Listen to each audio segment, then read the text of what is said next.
Pirates and Philadelphia Phillies meet. It's opening day in Pittsburgh here at PNC Park, and what a spectacular day it is as folks file in. It will, of course, be jam-packed today. All the sights and sounds and smells of opening day in baseball. There really is nothing like it as the fans anticipate the 126th opening day in the history of the Pittsburgh Pirates. Greg Brown now alongside Bob Walk, who has pitched in these games before opening day. Bob, do you ever not get excited about something like today? No, it's a little different for the players. You know, you get those butterflies going down there for them. They don't want to have a bad game on opening day. It's always in the back of your mind, okay, I want to be at my best here. We're going to start this season off right. And those butterflies just keep going. It doesn't matter if you're a 10-year vet or a rookie, but there are a couple youngsters down there where this day is awfully special to them. It's going to be a lot of fun to watch. Well, let's get it going right now. There he is, Erik Bedard, one of the new additions and the honor of pitching opening day.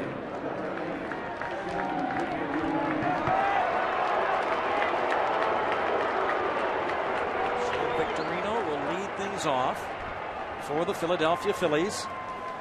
Of course, defending National League Eastern Division champions 5 years running. Bucks and Phillies coming off a couple of exhibition games in Philadelphia on Monday and Tuesday nights. And the first pitch is a strike, and the 2012 Major League Baseball season for the Pittsburgh Pirates is underway. A strike from Erik Bedard. Now, for the most part, Bedard had very good control in the month of March. Really commanded both sides of the plate, and when he is doing that, he is tough to hit. It's popped up to shallow left. Shortstop left fielder is Presley. Calls off Barnes, and now let's meet the rest of the Phillies. As Victorino pops out to left, Placido Polanco will bat second, and then it's Jimmy Rollins and Hunter Pence. Ty Wigginton will hit fifth. John Mayberry follows, and then Carlos Ruiz, Freddie Galvis, and the pitcher, of course, Roy Halladay.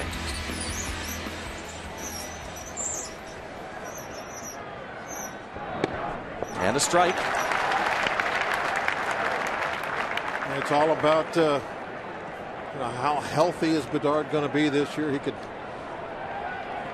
give us 30 starts or so. I mean, he could be right back to where he was a few years ago, or one of the top pitchers in baseball.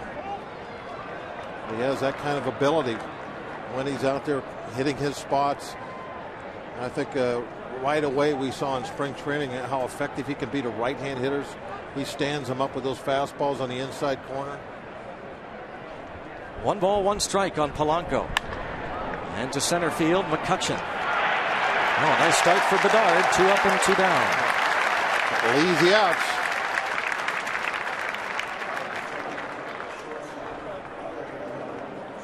Veteran left-hander Erik Bedard signed over the winter by the Pirates to a 1-year, $4.5 million deal. 33 years old, Canadian native. You see 24 starts last season. That's been a little bit of a problem with him the last couple of years, is getting him out there every 5th day. But everything seems to be fine with him this season, coming out of spring training very healthy. Rollins bunts for a base hit. Jimmy Rollins, a 2-out bunt single. As a third baseman, you're not really going to be too worried about this. You're giving them the bunt single with 2 outs.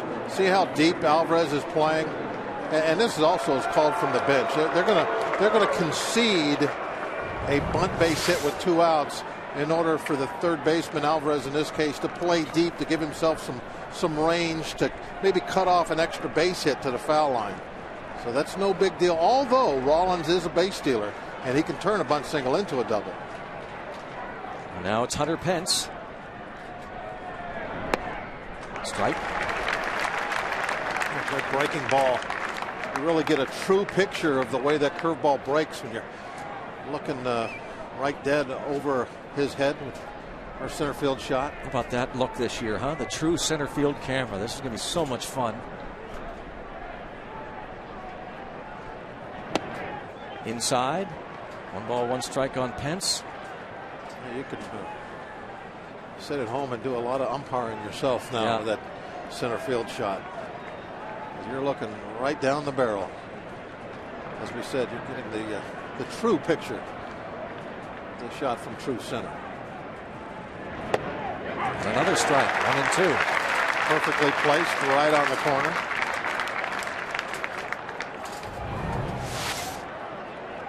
Watch it again. Right there.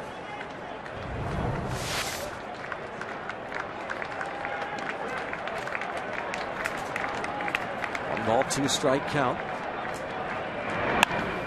And to center field. McCutchen. Eric Bedard. 1 inning for him. A 0. Bucks come to bat.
Day lineup for the Pirates. Alex Presley, left field. Jose Tabata, right field. Andrew McCutchen, center field. Neil Walker, second base. Garrett Jones, first baseman. Rod Barajas, catcher. Pedro Alvarez, third base. Clint Barmas, shortstop. Eric Bedard, pitcher. Starting lineup for the Pirates. Here is Alex Presley. Serious men. No messing around there. They were very no serious around with the here, lineup. boy. They're on a mission. Yeah. They're facing a serious pitcher in Roy Halladay. Absolutely one of the best of our generation. Strike is called. You know, Greg, it's really going to be a story for us, I think, here in the month of April about the opposing starting pitching. We're going to see some of the best the National League has to offer. It'll be a test coming out of the chute. Roy Halladay, 34 years old. Last year, 19-6. They had 233 innings. You don't see that very often nowadays. Guys getting up that high. He's a guy that likes to finish. Yeah, it's true. The Pirates' theme this year from Clint Hurdle is finish. Finish each pitch if you're a pitcher. Finish an at-bat. Finish an inning. Finish a game. A season. Roy Halladay has taken that to heart over the years. 2-2 on Presley. Yeah, I think it really kind of wants to remind all the Pirates that, you know, don't get complacent. Don't be, happy with, a good start. Kind of like last year. To center field, and Alex Presley like last year. With 298.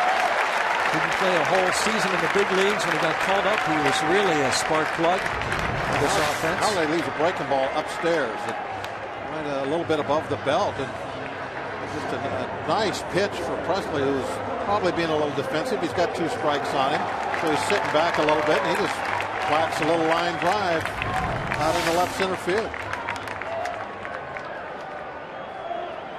Last year, Carlos Ruiz threw out only 18% of the runners trying to steal, and there goes Presley. This is a fair ball. A swinging bunt single for Tabata. First and second, and nobody out. but how many infield hits does he get during the course of the year? I mean, it's really part of his game. He gets out of the box as fast as any right-hand hitter you ever see. And there's just no chance whatsoever of getting out there. Right away, Ruiz, he was calling no play. He wanted Blanco just to run back, cover third base. The first RBI opportunity comes in his first at bat of the season. McCutchen, he drove an 89 last year. What a great ovation he got when introduced during the pregame and moments ago. The new 6-year, $51.5 million extension. And the short Rollins for one. And they turn two. 6-4-3. Big double play for the Phillies. Well, it was hit sharply enough that they had time even to get somebody as fast as McCutchen. Quick two-hopper right to Rollins' backhand. Perfect feed to second.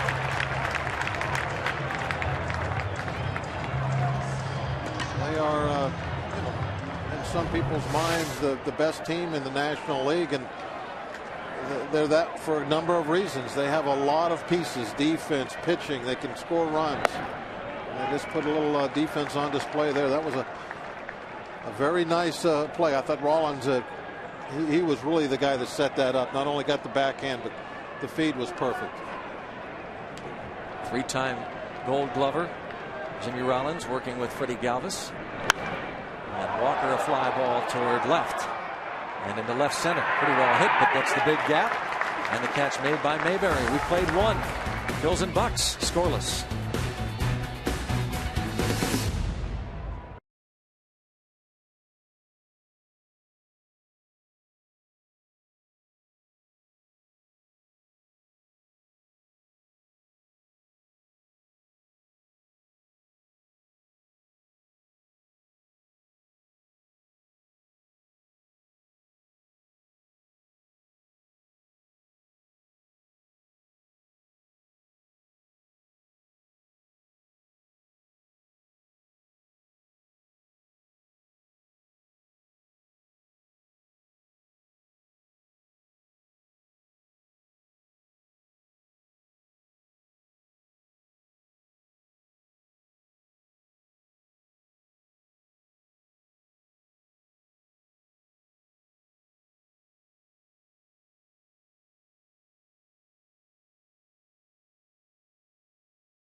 By Burger King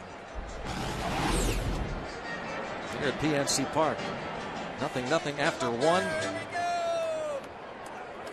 Ty Wigginton will lead off the second against Eric Bedard.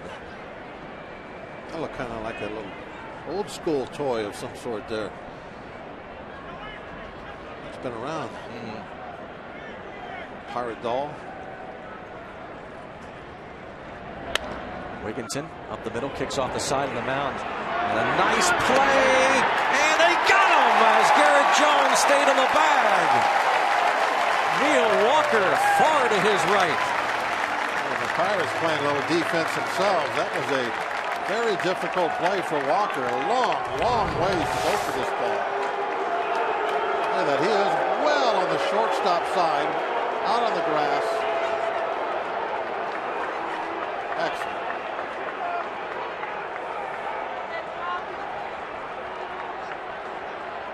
Eric Bedard likes the defense there. A wow from Bedard. And now Charlie Manuel didn't like the call from first base umpire Larry Vanover. Connor Jones, just saw him needing all of his 6'4" frame. It's one of the neat things in baseball, the manager umpire arguments, and we get to see one right away. Yeah. Walker and Jones. The season has started now. We've seen a manager on the field arguing. So it's John Mayberry Jr. now. See last year's numbers: 267 at bats, 15 homers.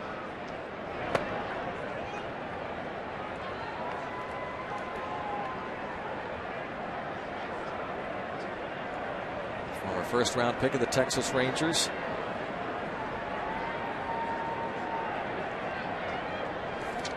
Phillies having to deal with some injury problems in the season that started here. They're going to look for some offense from some other places. Got a couple of big names out of there. Maybe Mayberry can pick up some of that slack. Checks. Appeal. Yes, says the first base umpire. It seems like Utley has just been having physical problems for a while now. I mean, when's the last time he went through a season without? Yeah, it has been a while. Without having anything, where he was just totally healthy. I don't know when he'll be back this season. Those chronic. You wonder if he ever will be completely healthy. 2-1 and a base hit through that wide open hole on the right side as Walker was shaded toward the bag. A 1-out single for Mayberry. And our day automotive matchup of the day. The starters. See, neither one of them are afraid of opening day, especially Halliday 9.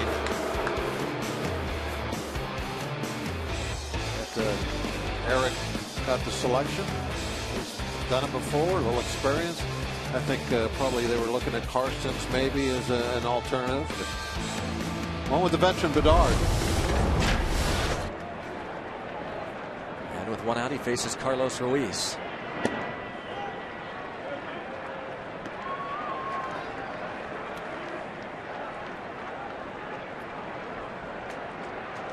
Fine season offensively. They love his defense. No slouch at the plate either.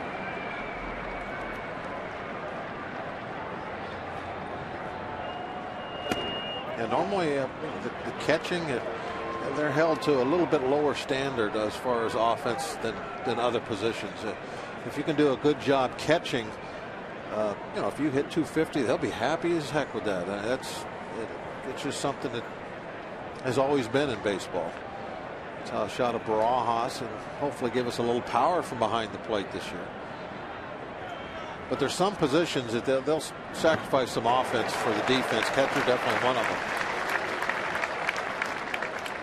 Off speed, Ruiz out in front on a 2-0 pitch. Used to be up the middle of the infield too, shortstop, second base.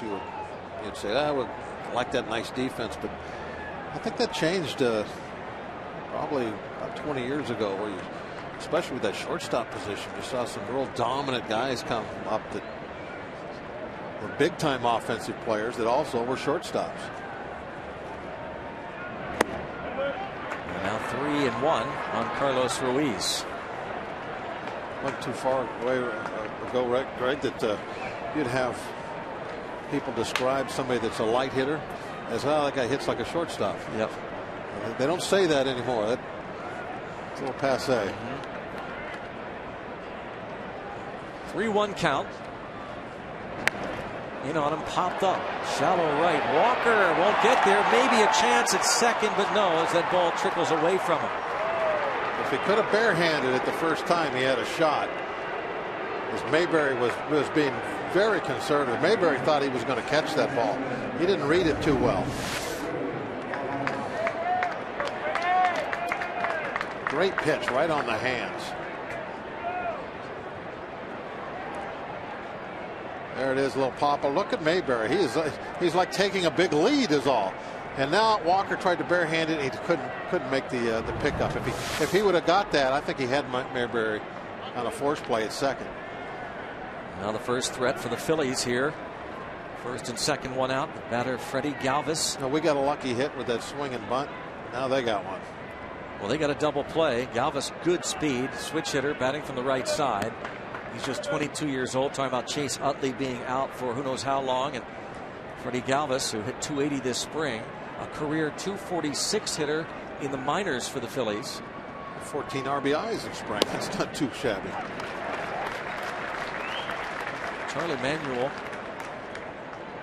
an outstanding hitting coach. Was Glavis a shortstop somewhere in his career?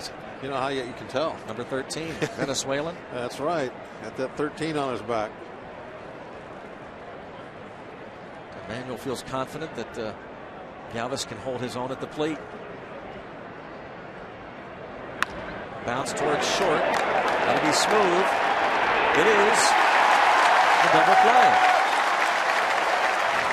Into the bottom of the second. For a home opener. 0-0.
Sports is brought to you by PNC Bank, for the achiever in you. By your Toyota dealer, where quality, dependability, and good MPG all come standard. Toyota, moving forward. And by AT&T, the nation's largest 4G network. AT&T, rethink possible. Let's go Bucks. Head to the bottom of the second inning. Jam-packed PNC Park on opening day 2012. And Garrett Jones leads off against Roy Halladay. Couldn't hold up. Jones 16 homers last year. 58 RBIs. Figures to platoon at first base with Casey McGee. 1-1 strike. You would think that could be a very good platoon, but you always have to wait and see how it turns out. We were looking at the platoon situation in right field last year at this time. Now ball to the right side. Galvis throws out Jones. Pirates are off tomorrow but return Saturday night, their second game of the season. Tune in for the continuation of their opening series against the Phillies Saturday at 6:30 right here on Root Sports. I think those platoon situations, Greg, they're so hard to really know what's going to happen because it's not just one guy having to come through. You have to have both guys come through to make it work. It's never cut and dried, is it? You gotta, it's kind of wait and see what happens. And changing, and it could change Saturday night. I mean, we saw it in spring training. Clint Hurdle had McGee play third a couple of times against lefties, and Matt Haig, kind of a side story, started at first base as Barajas falls behind the count 0-2.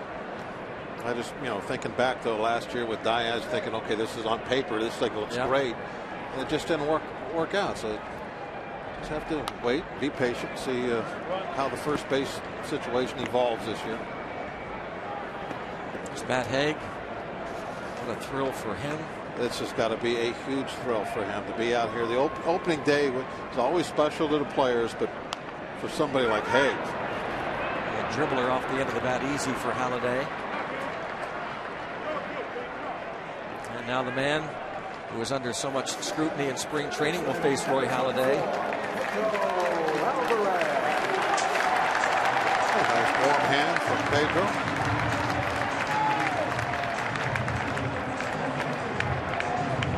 So many times we talk all about spring training numbers really not meaning anything, and in reality they don't. And this is like a fresh start right now. This at bat for Pedro that spring training is done with. And if he gets a couple of hits this afternoon, it just leads to something else, and he can get things snowballing a little bit. It's a new day. He takes 2-0.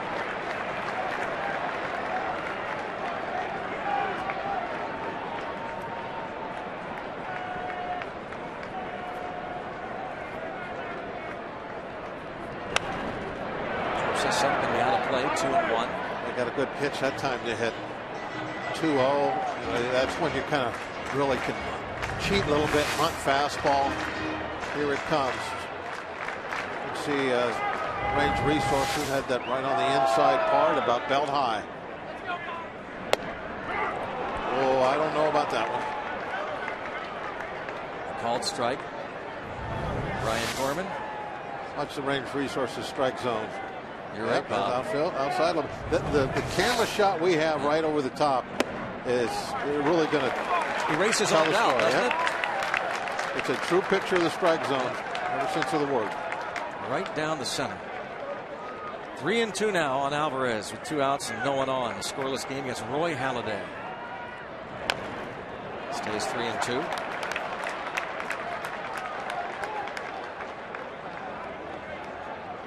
Talked about this in spring training. You'll notice that Alvarez does not do that every at bat. We just saw him go through that practice swing. It's one change. Fly ball to center. Victorino. 1, 2, 3 and out. We go to the third inning. It's 0-0. Pirates Phils opening day.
Lowest career ERA versus the National League. Active pitchers, Eric Bedard at the top.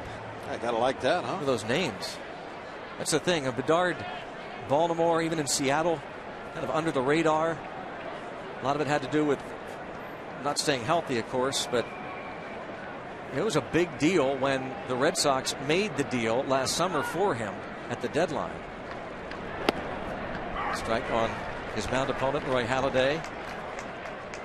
Bedard Last year 5-9, a 3.62 ERA and 24 appearances combined with the Mariners and Red Sox.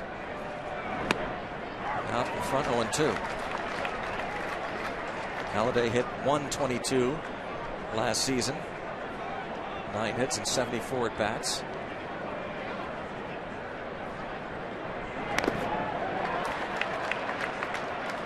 Count remains 0-2. You like his demeanor out on the mound also, don't you? Calm, under control. Bedard is understated, I think, in every sense of the word. You know, in interviews, he just doesn't say it. He says what's on his mind. It may not get you 3 minutes of a soundbite, but that's pretty much it. Strikes out Halladay. The Pens and Rangers are gearing up for the playoffs, and tonight they'll face off against each other one last time in the regular season. It's a great day for hockey tonight at 6 right here on Root Sports. Full day of activity here. Root Sports doubleheader. Yeah. How about Saturday night? Is it the Penguins are playing the Flyers, the Pirates playing the Phillies? What a weekend. Strike on Victorino, who flied to left his first time. Switch hitter, of course, bats from the right side. Bedard has had no problem at all getting that breaking ball in there for a strike early in the count, getting ahead with it.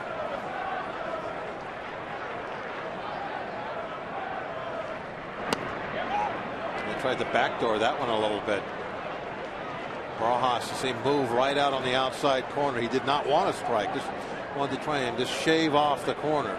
You can do that with somebody that really has control of his pitches or command, whatever word you like to use.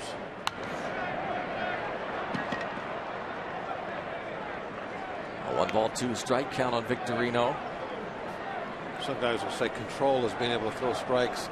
Command is able to throw the ball where you want in the strike zone.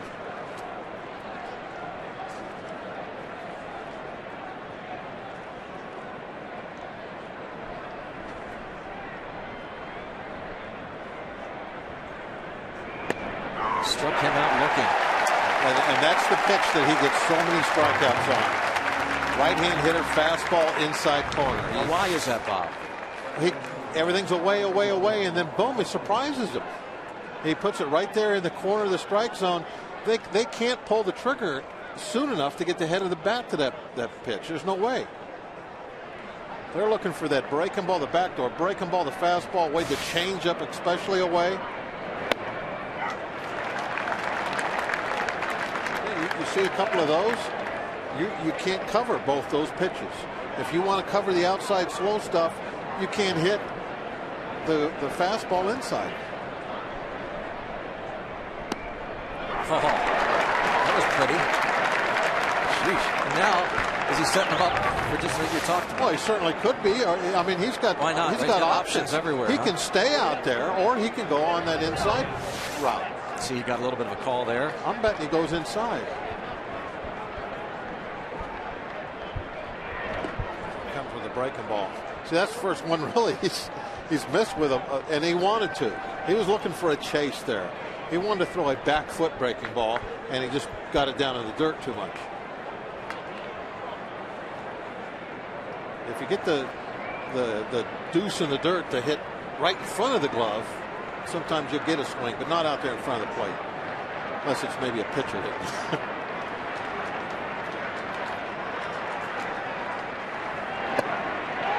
Oh my! Just a little bit out of the zone. Smidgen. Our first smidgen of the year.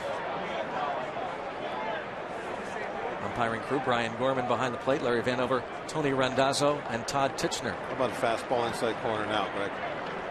There it is. Oh, missed with it, but that was it. That time he had him set up. If that's on the plate, he takes it for strike 3. Watch the Range Resources strike zone. Just a little inside. If it's on the plate, it was over. He wasn't going to be able to pull trigger.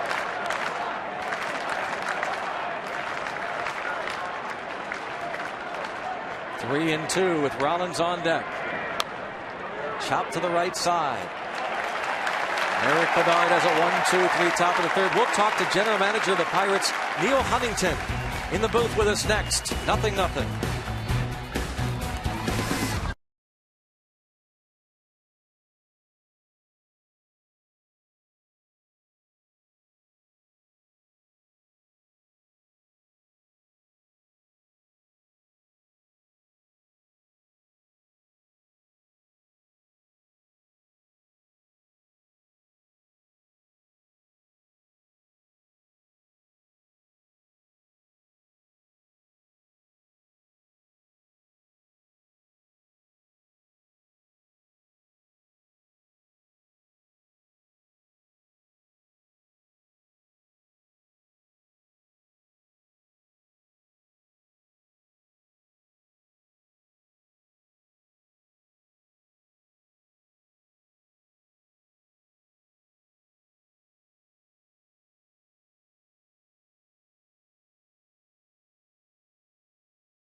Three-game opening series for hitting the road for 9. Clint Barmas, his first Pirate at bat. Played for Hurdle with the Rockies last year. Played in Houston. The Pirates signed him over the winter, and it's popped up on the infield. Third baseman Polanco. Should be easy. And one away. Pirates Charities invites runners and Pirates fans of all ages to the Pittsburgh Pirates 5K home run. Comes up Saturday, April 21st. The race tours the North Shore and finishes right on the field at PNC Park. Plus, families can participate in the 1 mile family run sponsored by DeBella Subs. All proceeds benefit Pirates Charities. To register for the 5K home run, go to pirates.com/5K home run. And the batter, Eric Bedard.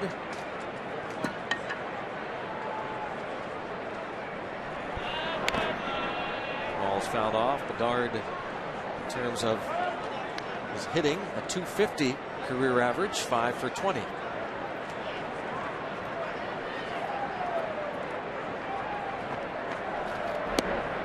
It's kind of a small sample size, but still, you know, Sounds like 5 for 20. Right? Yeah, it seems that he can at least get the ball put out and play and find a hole now and then.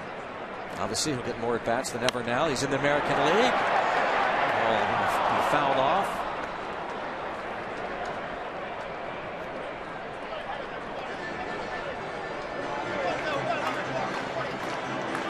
Pitching coach Ray Searage.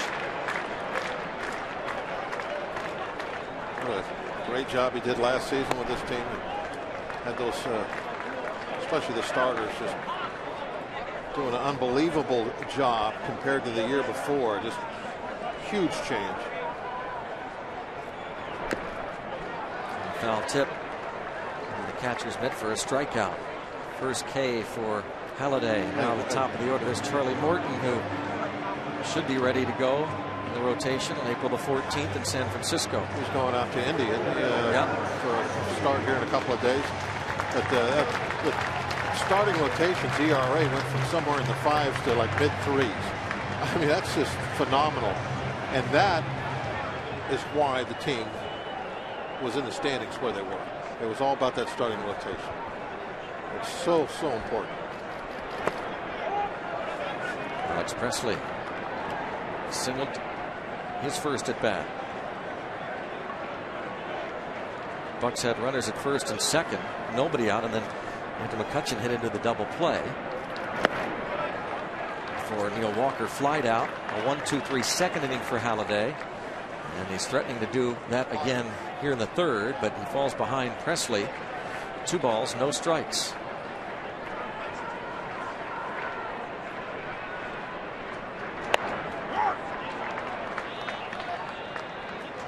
Probably be seeing a lot of these type of games this first month of the season.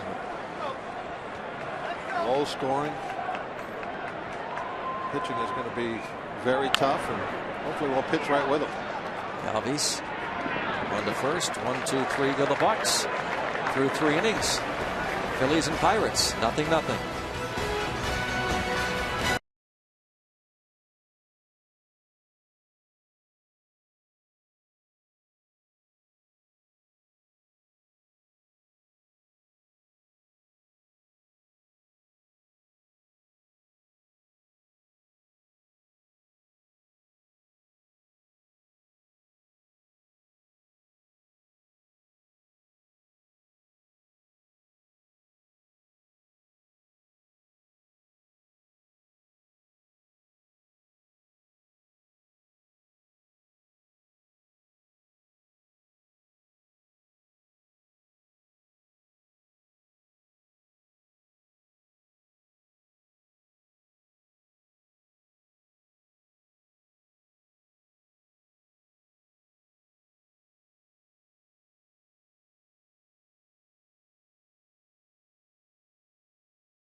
Check it out on Pirates.com.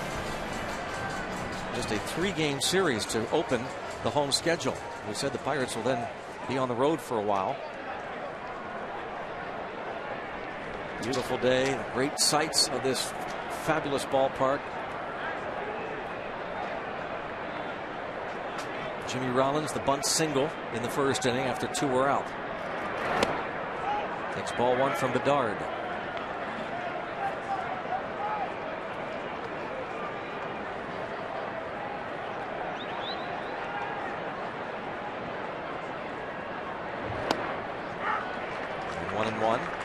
Kind of thought Rollins might have a change of playing address for this season. Stayed on, signed a 4-year deal. Yep. About $38 million. He'll be right back in that Philly uniform for a few years now. Charlie Manuel said he loved the way Rollins has gone about his business in spring training and the enthusiasm that he's brought to the ballpark every day. Popped up.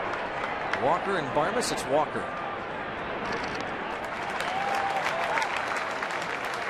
Bedard gets the first out here in the 4th, and it's time now to check out. Our AT&T trivia question. Roy Halladay has now started 11 consecutive opening day games. Can you name the only 3 pitchers since 1919 with more? Only 3 with more. How about Roger Clemens? That's a good one. That was a good pitch. Swing and miss. How about Jim Palmer? That's a good one. Tom Seaver.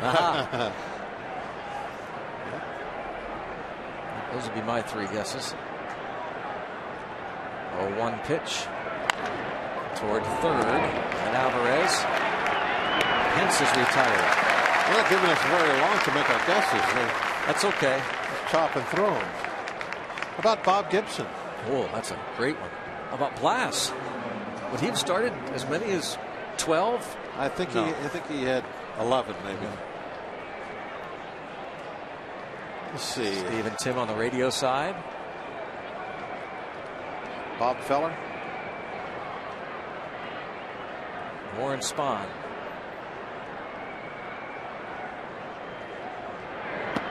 Strike on Ty Wigginton. He was retired on a nice play. Steve Carlton. I bet you, yeah, you're in mid-season form, thinking along with those gypsies in the truck. Yeah, going with the Phillies were in town. That's a good call.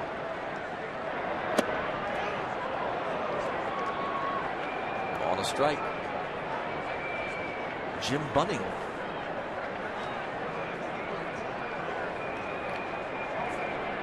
Ball and a strike on Wigginton. 2 outs, nobody on in the 4th. That's hit in the air right, going to slice into the seats. Jones gives chase.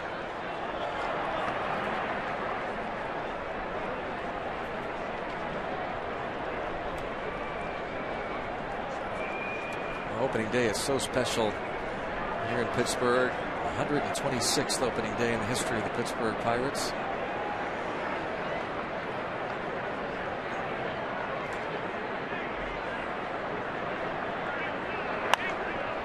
Pop them up. Jones over. Gotta play again. It's a fastball inside. And just can't get to it.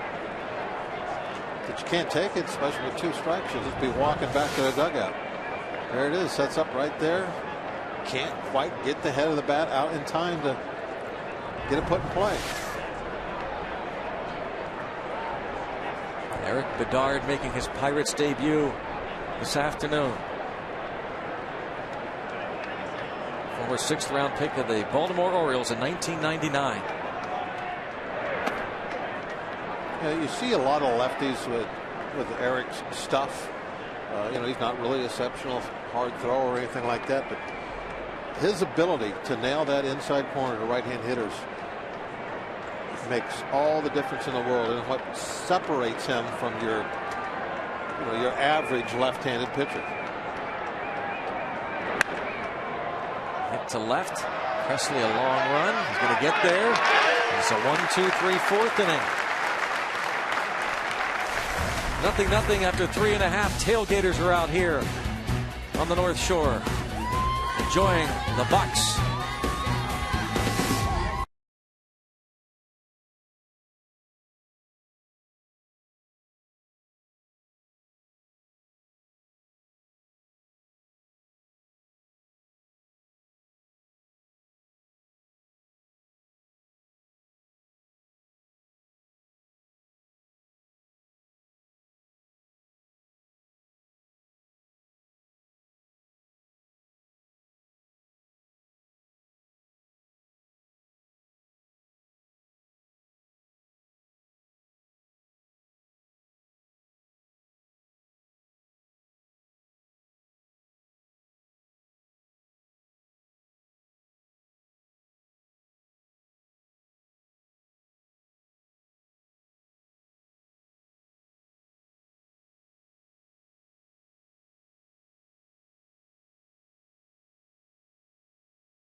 Part of our trivia question from AT&T.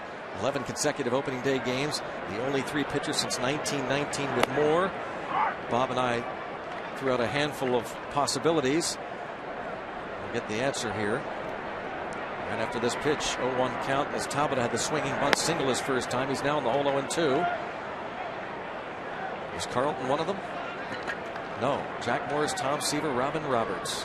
Oh, former Philly, Robin Roberts. 1-2. We're joined in the booth by the Pirates general manager, Neil Huntington. Neil, for players, fans, broadcasters, opening day is certainly special. How about for a general manager? Absolutely. Especially I got caught in the game and missed coming up here in the bottom of the 3rd inning when I was supposed to be up here. That's all right.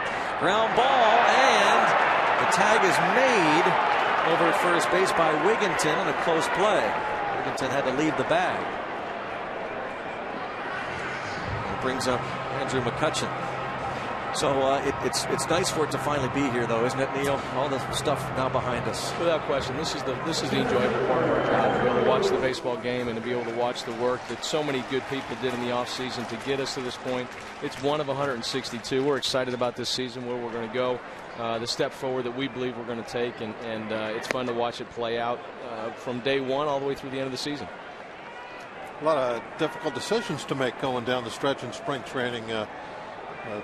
A lot of competition for those last couple of jobs with guys really doing well in spring. It made it hard on you, didn't it? Especially the position player group. We had you always come into spring training with a set plan in place, and guys play their way into that plan. They play their way out of that plan. And the position player group, we had a great group. And Matt Haig obviously had a tremendous spring. Josh Harrison was good. Yamaiko Navarro was good to give us that depth on the position player group. We got a lot of arms that we like in the bullpen, and we did. We had some tough decisions down the stretch as we made the call. It's going to be a different group. There's going to be a handful of changes by the time we get into May, June, July, August, so to have more depth. And that was one of our goals this offseason. We wanted to solidify our defense up the middle, wanted to add some experience to our rotation, wanted to add some options in the bullpen, wanted to add some depth to our club, and we felt like we were able to accomplish that with each of the moves we made. Andrew McCutchen hit by the pitch. That one stung pretty good. Yeah. That's maybe one of the very few soft spots on McCutchen's body. That's a good call. got him up in the rib cage. He's pretty well put together. He really, you could see, he is such a hard worker. You could see what kind of off season he had. Yeah, he is an unbelievable. As soon as he came into camp, you saw it. Without question. I mean, he's always been in good shape, but he added strength, and he is some kind of athletic, and in our minds ready to have yet another great season for us. He's the kind of guy you don't mind offering some guaranteed money to, because you know he'll be ready to go year after year. No question. You sit in the scout section during spring training, you watch him run down the line in the 7th inning, his 3rd at bat. It's probably his last at bat of the game, and at his peak he may run 4.15 down the line. He's running 4.2 seconds, which is above average for a right-handed hitter. And you just watch the scouts kind of look at their watches and they show it around like, can you believe that? And he goes about it the right way. He leads by example. He's a tremendous person. He's intelligent. He's a hard worker. And yes, to your point, Walkie, a guy that you believe is going to continue to do that as you go forward. And you have to feel good about the person as you start to guarantee them that type of money. I think certain players separate themselves, Neil, and Andrew McCutchen seems like a guy who's determined to be great. I mean, determined to be as great as he can be. Some players are almost satisfied getting to the major leagues, but you can see McCutchen wants to be a great player. Absolutely. He is committed to excellence, and again, the way he goes about it, how he carries himself on and off the field. The tools and the skills speak for themselves, but to be able to get that type of person as well is a tremendous step for us as an organization. For me, I was honored, and we were honored that Andrew was willing to give up maybe 3 years of free agency to stay here, and to hear him talk about we are different and we are moving forward was an affirmation of a lot of things we've done behind the scenes, and to get him to buy into that, to get him to lead that is a great step for this organization. One of the things we'll be watching is we've kind of harped on it maybe too much about he wants to run more. You could see he wanted to run there and decided not to. It's 1-2.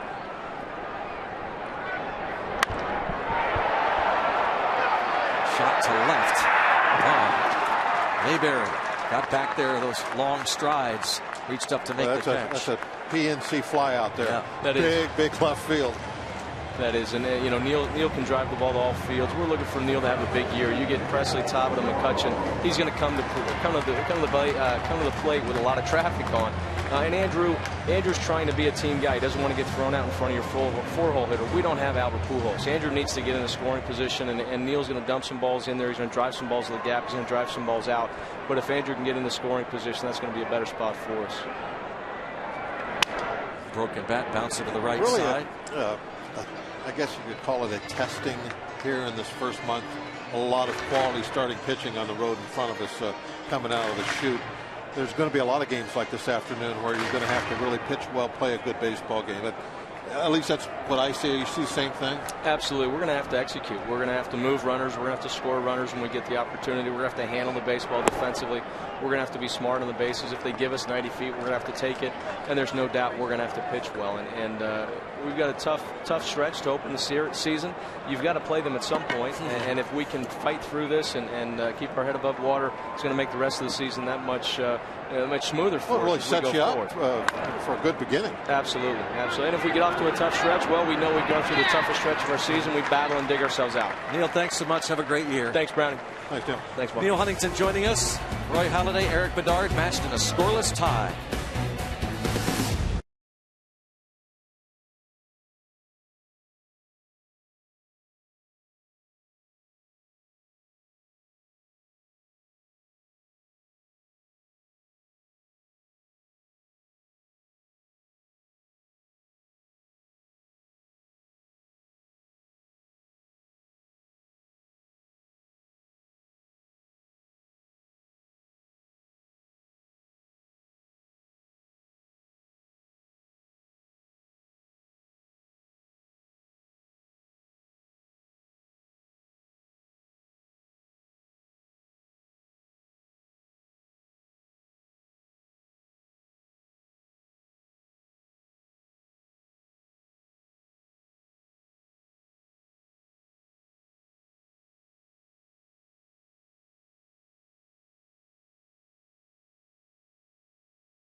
You can stay connected with all our local teams and other passionate fans just like yourself.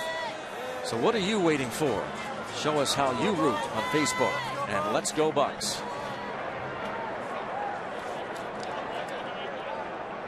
6, 7, 8 men in the order here for the Phillies. John Mayberry Jr., then Carlos Ruiz, Freddie Galvis against Eric Bedard. And strike one.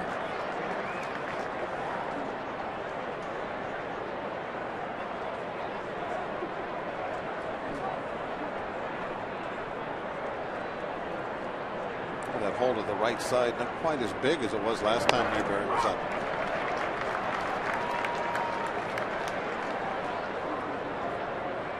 See Walker walking back toward his position a little bit.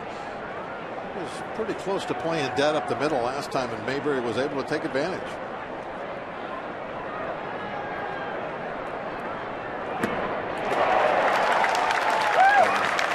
What do you think, Bob? I'm loving what I'm saying. The work he can do with a, kind of an average velocity fastball is really awesome. He just sets it up so well and has such good control with it. Takes it. Look, you can see it's on the inside part of the plate, but he ran it upstairs. I'm sure he didn't want it up bill of the helmet, but he got swing anyway. But he just loves to come inside for a strike. Not come in off the plate, but come inside for a strike. If you come in and it's always a ball, so what? What are you doing? I've never really understood that mentality. Oh, you got to come inside. Show them something inside. Big deal. But if you come inside for a strike, that forces them to react. Now they can't just take that pitch all the time. Now they have to do something, make an adjustment to try and hit it with the head of the bat to get it put in play harder. And if they make that adjustment, now they can't hit the slow stuff away. They have to make a choice that way. And that's what Bedard forces on the right-hand hitter. Make a choice. You want to hit the inside fastball, or you want to hit the slow stuff away. You can't hit both of them. 1-2 on Ruiz. Bedard, they said when they got him, as a swing and miss type pitcher, that the Pirates haven't had enough of those in the rotation over the years. Now there'll be days, where Bedard is not throwing the ball with the control that he is showing so far today. It's headed up the middle, and off the glove of the shortstop Barnes, and there's Walker, but Reese will reach on the base hit.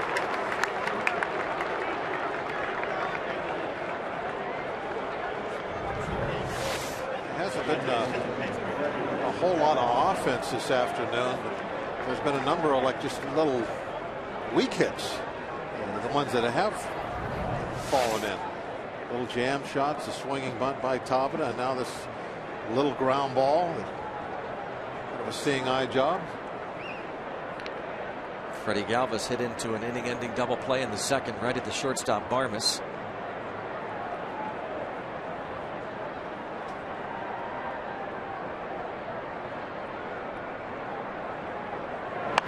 Bounce to third. Alvarez, one to first. Another inning-ending double play. We saw the snow cone from Alvarez. Kept it in the glove.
Sports medicine injury update. Eric Bedard, before spring training games began, bunning drill, had the right orbital bone surgery, and has been placed on the 15-day disabled list. I think it's a very, very interesting, quiet story. His last time out, he threw 50 pitches. He's getting very close to returning. The Pirates were being very conservative. Absolutely. With their estimates as far as when he was going to come back, and you don't ever want to have to say, well, he's taking longer. It's much better for the fan, for the player, for everybody to say he's ahead of schedule. Yeah. And that's what's happening right now, is he's coming along great. Could be a little bit of a setback. He's going through his own private spring training right now. See how it goes, but so far so good. And you get him back in there, and I really think that he's going to have a great resurgence this year. This ballpark, pitching in this division, he's going to be back to his dominating top of a rotation self. Conservatively, you could see him making his Pirates debut April 21st against the Cardinals, and that's conservatively speaking. I would be surprised if it's sooner than that, as Barajas goes down on strikes. Ray Searage happy to have a couple of veterans at the top of his rotation, and Bedard and soon Burnett.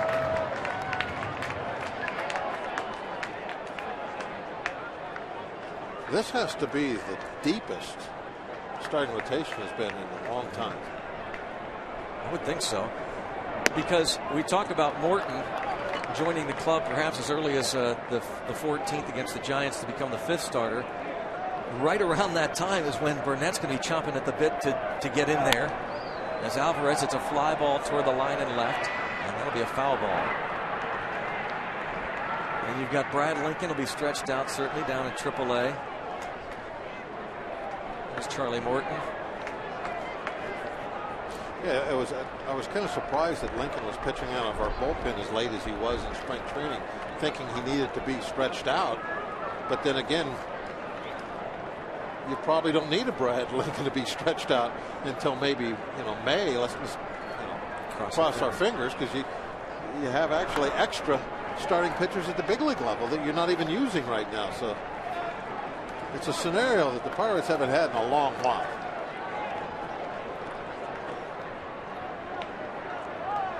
Makes things a little more stressful for the starters.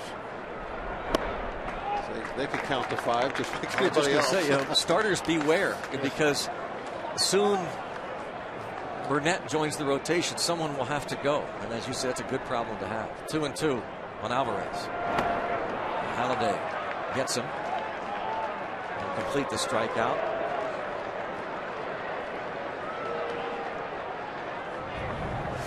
We're going to see a back foot breaking ball. That's the one that you'll get them to chase. Lefties or a righty on a left-hander. Either way, you throw that breaking ball coming down and in, back foot. They'll swing over the top a lot.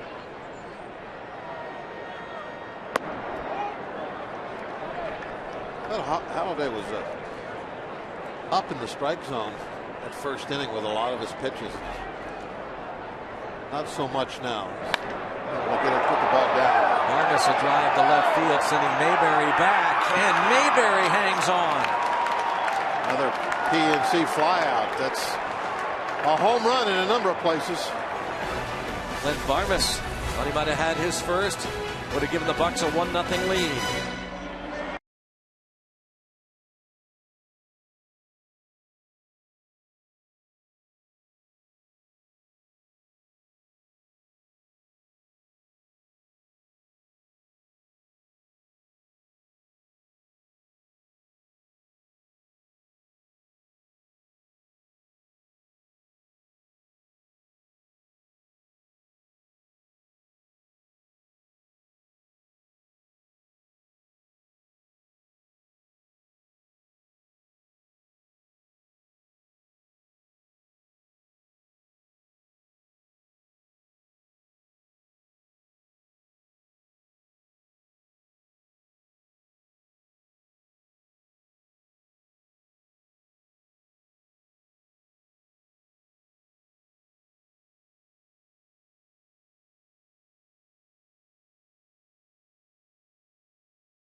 Burger King, the proud sponsor of opening week baseball. And opening day in Pittsburgh. Pirates and Phillies. Eric Bedard, Roy Halladay. Putting together quite a pitcher's duel with a sellout crowd. Halladay leads off.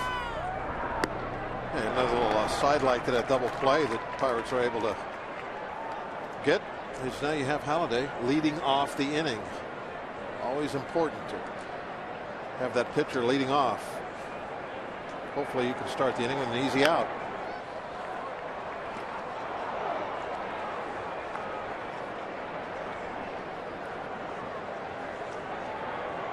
To the count.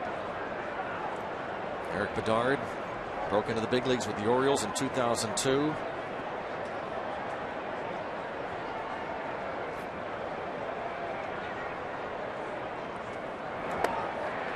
Down on strikes. Let's check in with Dan Potash. Get a preview about what's happening tonight. Dan? Well, Greg, things are relatively quiet here at Consol Energy Center, but that will not be the case tonight when the Penguins meet the Rangers. Of course, the Rangers have already locked up the top seed in the East, but are still playing for the President's Trophy. However, the Penguins, well, they certainly have something to play for. With a victory tonight or a loss by the Flyers against the Sabres, they lock up the 4th seed in the East. Just one of many storylines that we'll set up for you tonight at 6 o'clock on Penguins pregame, and we'll drop the puck at 7 o'clock. That's enough hockey, though. Let's go back to the ballpark and more with opening day. Guys? All right, Dan, thanks so much. Look forward to that tonight. And ball 1 on Shane Victorino. Victorino has flied out and struck out looking.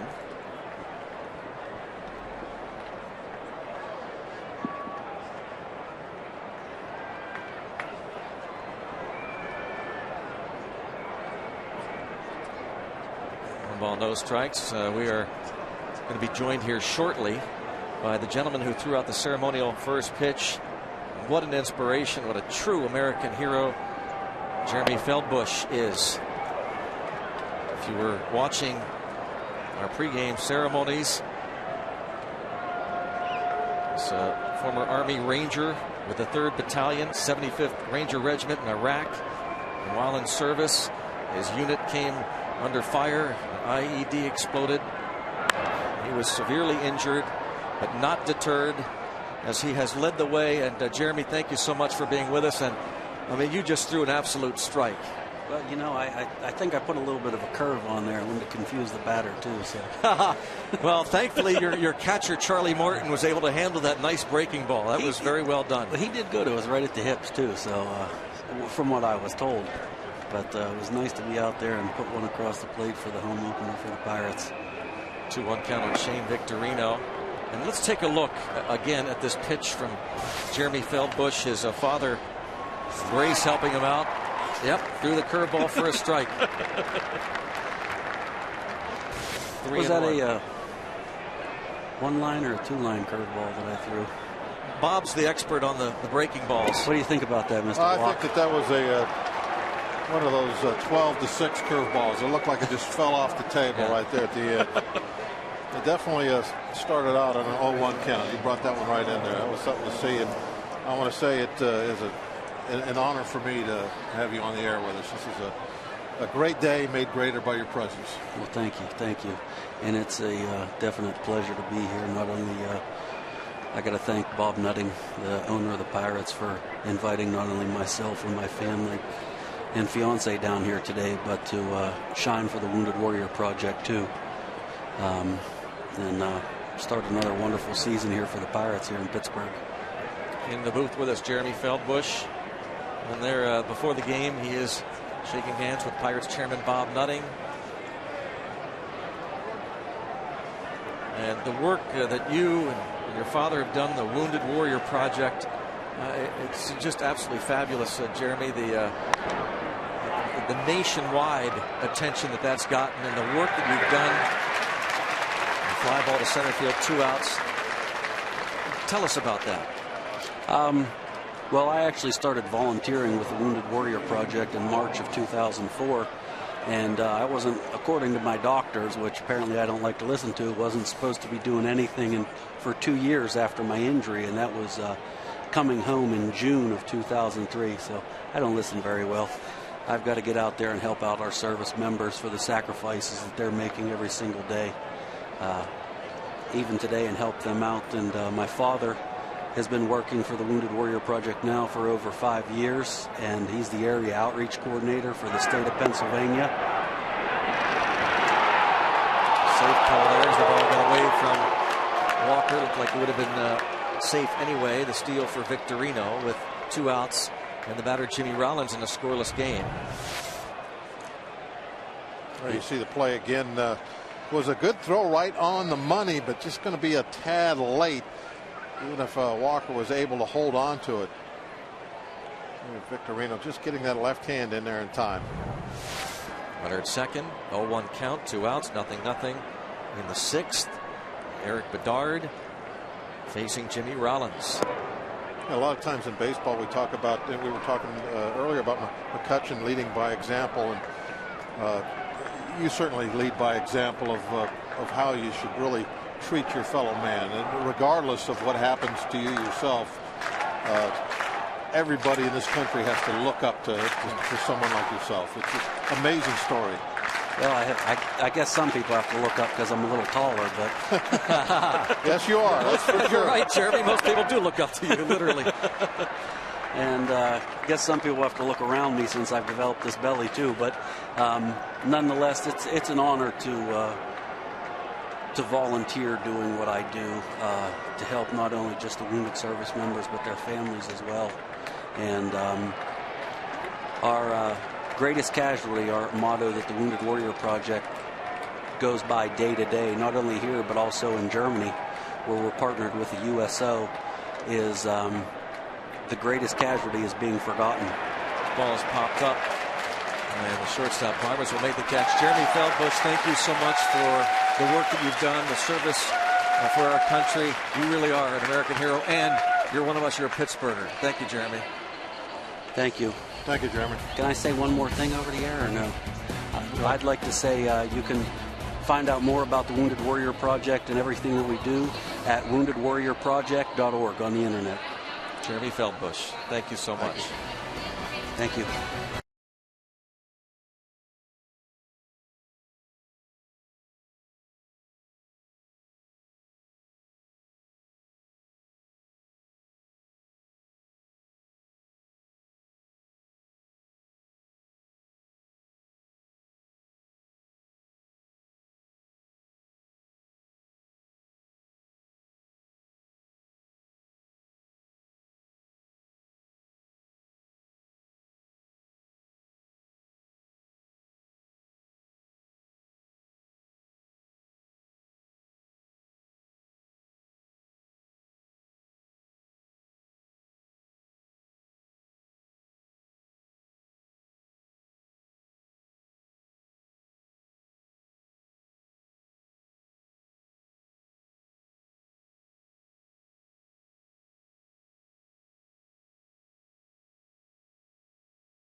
Opening day, Bedard, Halliday.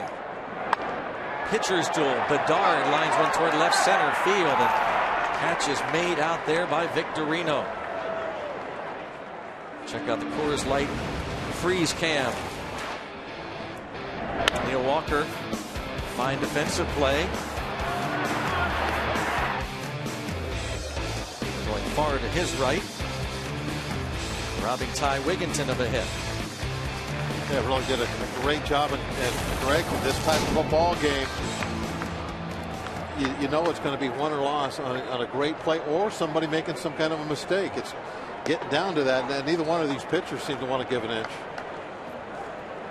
I know that I saw a quote by Barmas talking about all the tough pitching they're going to be seeing early on. He said he loves those type of games because you really have to grind it out and play good baseball to come away a winner, and that's what's going to happen here this afternoon. Presley grounds out to first. Who's going to blink first? It's Clint Barmas. Hit a drive to deep left field. Great offseason at them. Bringing Barmas in to play shortstop. Tiger fans are going to love watching him play every day. Good man, good person. Yep. He definitely is going to be very consistent, especially with that routine play. He's not going to have any lack of concentration or anything like that. He very professional and got a little pop in the bat. He'll hit some home runs this year. He's not going to go up there in the 20s or something, but he should be double figures when it's all said and done. 0-2 on Tabata. And bounce to the right side. Galvis on the first. Zeros across through 6 at PNC Park.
Cross-state rivalry Saturday night, 7:05, first fireworks night of the year. Stay after the games and Belly Fireworks will light up that Pittsburgh skyline thanks to Trib Total Media.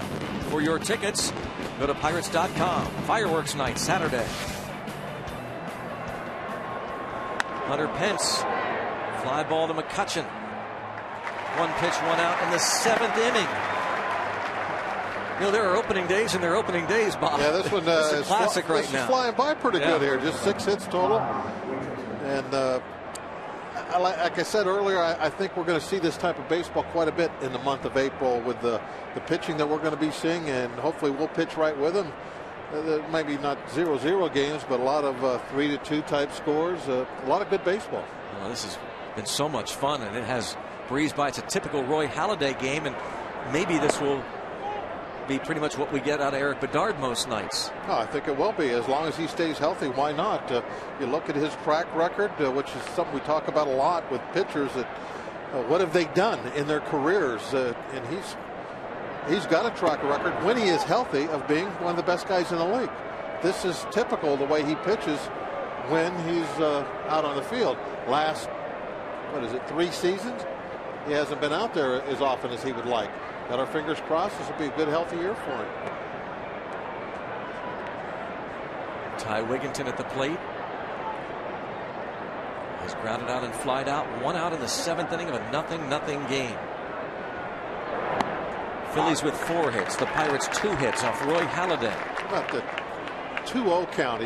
So much confidence. I'll just bend in a breaking ball. I'm not going to give in 2-0. I'm going to throw a breaking ball for a strike on the outside part of the plate. Broken bat, base hit to center for Wigginton. Maybe he went to the well once too often. Same thing. That time he got Wiggy with it. We've got a full lineup on Root Sports today. It continues after the game and post-game show with an encore presentation of Magnifique. I think that's it.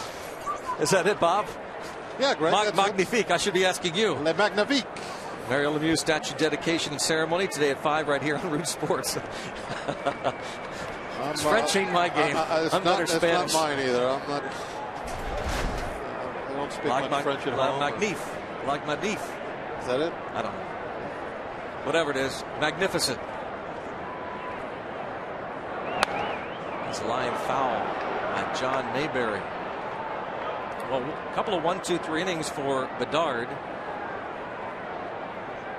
He gave up a 2-out bunt single to Rollins in the first, a 1-out Back-to-back single program for John Mayberry and Carlos Ruiz before Galvis hit into the double play. Galvis hit into another inning-ending DP in the 5th. And now a one-out single for Wigginton.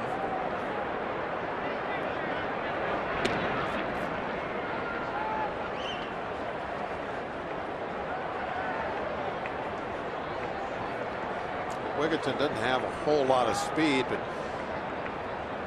he is fast enough that, you know, if you're not looking at him, he'll take off early and try and steal a base like that. So Bedard, just a little throw over there just to let him know he's not being ignored. He stole 8 of 9 last year. That could be trouble. And Tabata will have to hurry.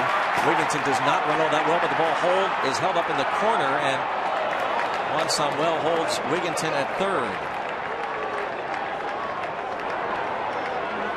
Double for Mayberry into the right field corner.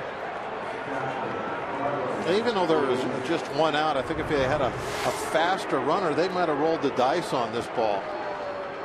But in this case, with one out, they're playing conservative. They held Wigginton up. They don't want to go ahead and send him in.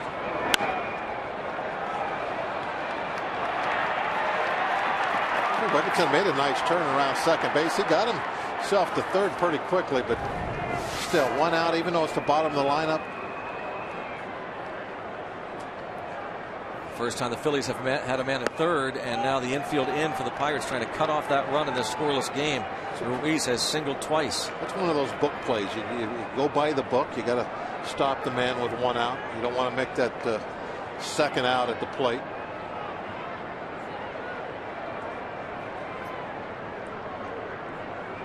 Ruiz drove in 40 runs last year.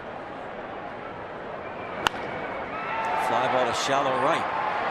Tabata makes the catch. Runner third, going to try and tag. Here comes the throw. It's strong, but safe. It was high, and Wigginton slides in ahead of the throw. Yeah, just a little bit too high. A perfect throw. Wigginton's going to be out if he gets that ball down.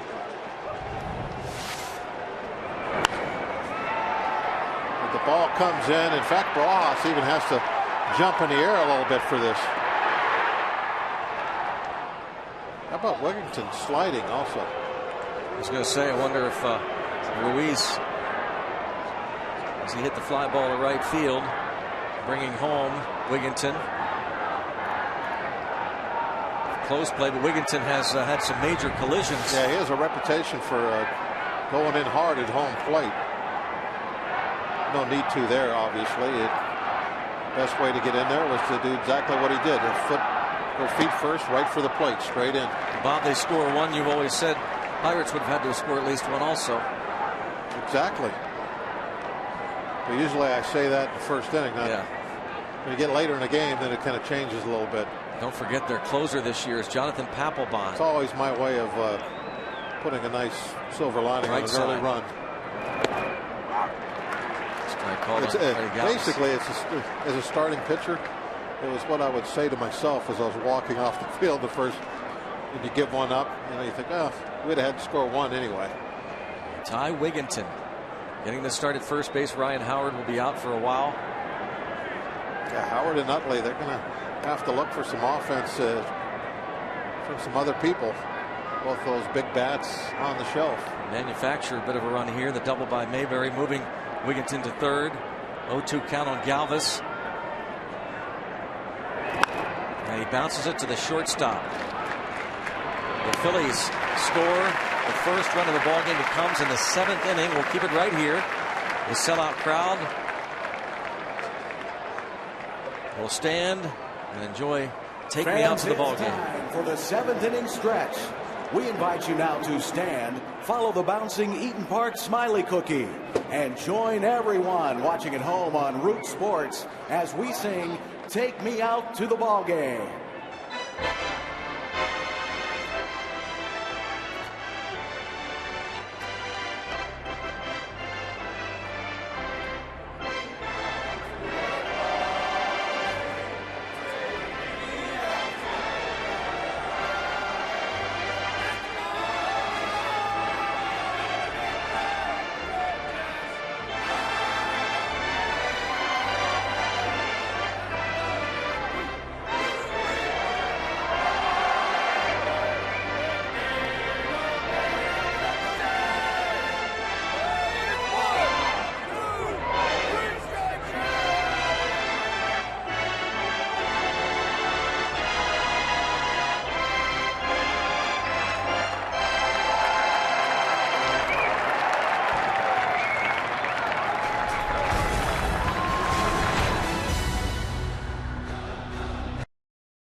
I'm on black. You yeah, we talk the talk. The Bucks up Steel City like Neil Walker.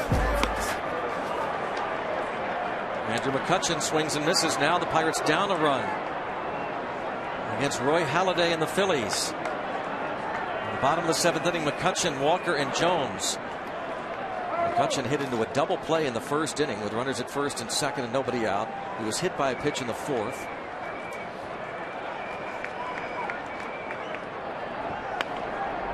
Grounded foul.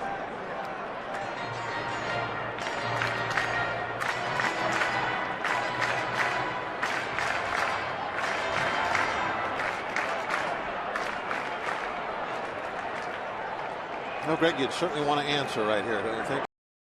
The way this game has gone, 0-0-0-0-0. Now that somebody has broke through. It's like you've taken a punch, kind of staggered you a little bit. You want to give something back now. Down on strikes. 4th K for Halladay. And now let's check out the Burger King box score. See, the Pirates just a couple of hits. Yeah, not a lot to look at right there. Those are the first 2 batters of the game, and the Tabata hit was a swinging bunt. Yeah, just a little nothing, little roller that nobody could do anything about. Now, Walker's hit the ball well a couple of times. Last time up, fly to the warning track and left. Last year, the Pirates saw Halladay twice. He won both games, but in one of those games, Walker hit a home run here at PNC Park. They have hit a couple of balls pretty well. Barnes hit that ball very well. Quickly out in front, 0-2 on Neil Walker. It was on June the 5th last year. Now Halladay has gone 20 innings over his last 3 starts against the Pirates. Has allowed a total of 9 hits, 2 runs.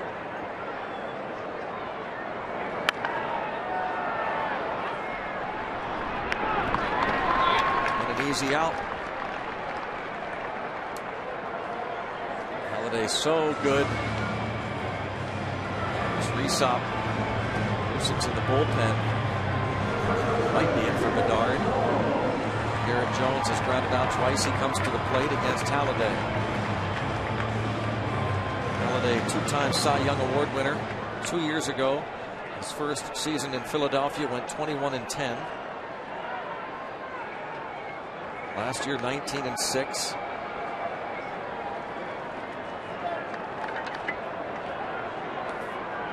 First round choice of the Blue Jays in 1995. And a strike on Garrett Jones. They have put together a pretty awesome pitching staff with the starting rotation. Philadelphia. 0-2. And they got certainly a top dog to lead it.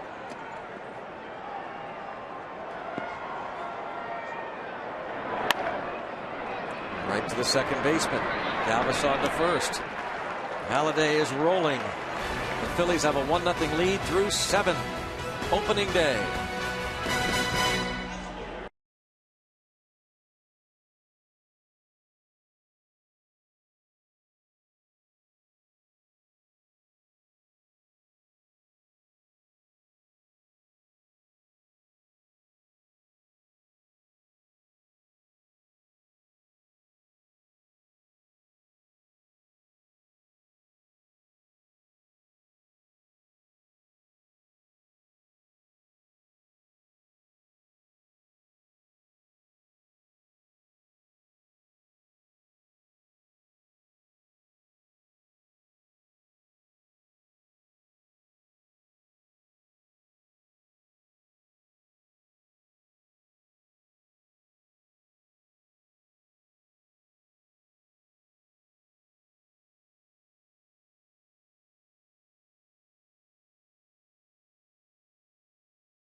Subscribe to MLB.tv.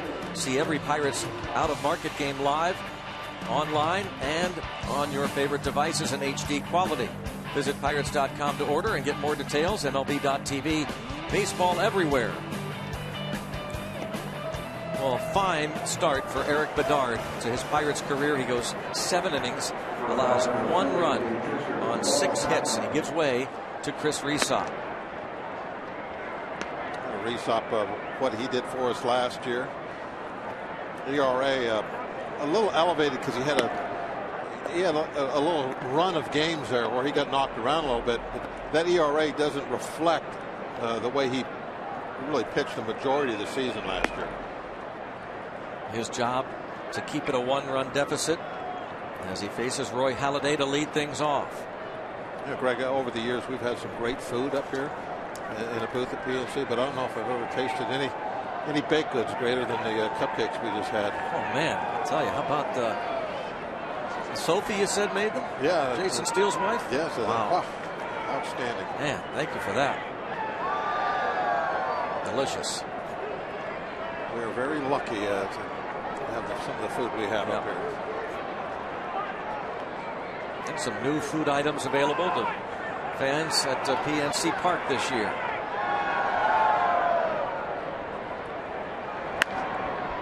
A base hit to right for Roy Halladay.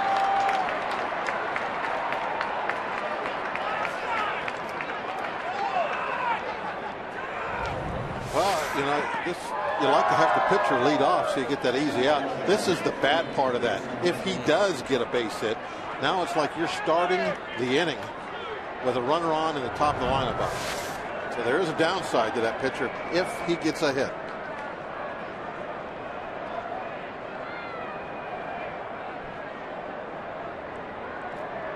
Now Victorino. Third baseman Alvarez in. Will Victorino try and bunt Halladay over? Wants it foul. Why wouldn't he try to bunt that ball to first base? He's got a pitcher running at first. If he puts that down to third, Alvarez is going to have a great shot at throwing him out of second base.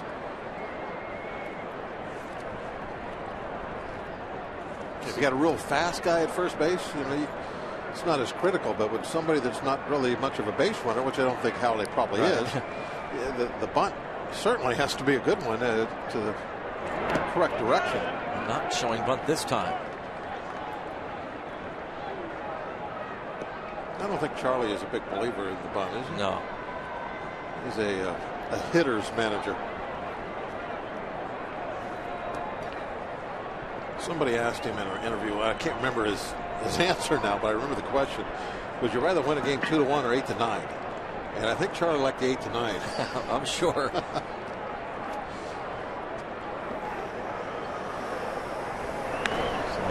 was bunting that first pitch. Not now. And it's 1-2. Shane Victorino on Samuel, Phillies third base coach. The Halladay single, the 7th hit of the day for the Phillies.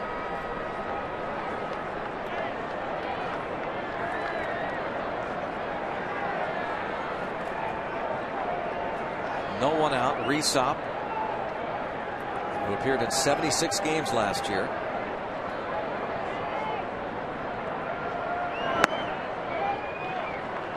And now 2-2. Resop from Naples, Florida. Joined the Pirates 2010 after he was waived by the Atlanta Braves.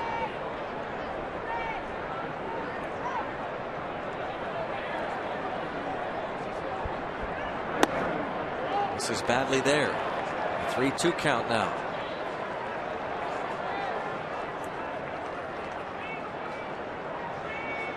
Hurdle looks over that lineup card. Yep, he's thinking about what direction he wants to go, if he needs to make any kind of change on the mound, looking who's coming up, who he's got coming up. A lot of decisions.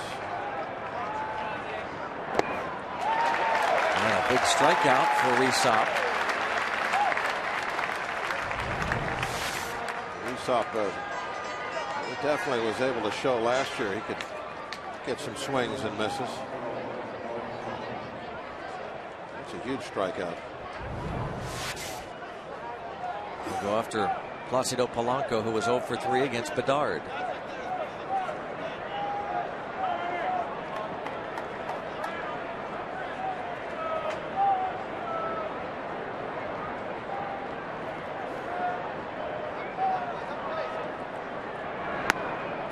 Ball 1.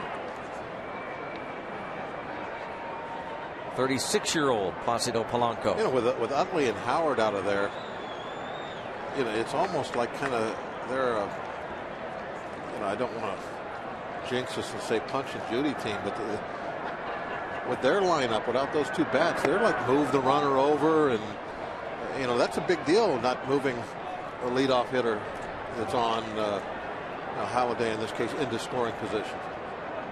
Now a 2-0 count.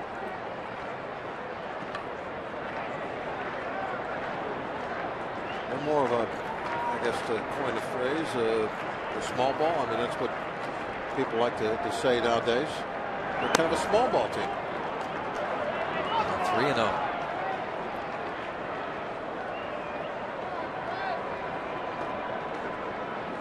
Hesitate to say that, though. Simply, you know, you have to knock on wood when you say things like that or have thoughts. Trying to find some wood right now.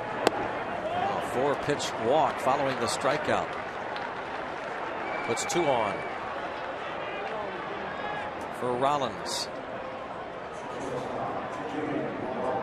Pirates get the bullpen working again. And that's going to bring Ray out of the dugout also. He's going to buy a little time. Ray Searage making his way to the hill. That is Jared Hughes. Roy Halladay started this inning off with a base hit. Victorino struck out. Polanco walks. Bedard went 7, 1 run, 6 hits. He walked 1. That was Victorino in the 6th. And he struck out 4. Halladay, meanwhile, has been brilliant once again, having allowed 2 hits. The first 2 men he faced, Alex Presley and Jose Tabata, to start the game. Since then, he's retired 20 of 21. Jared Hughes. Rollins, a bunt single in the first off Bedard. Popped up twice since.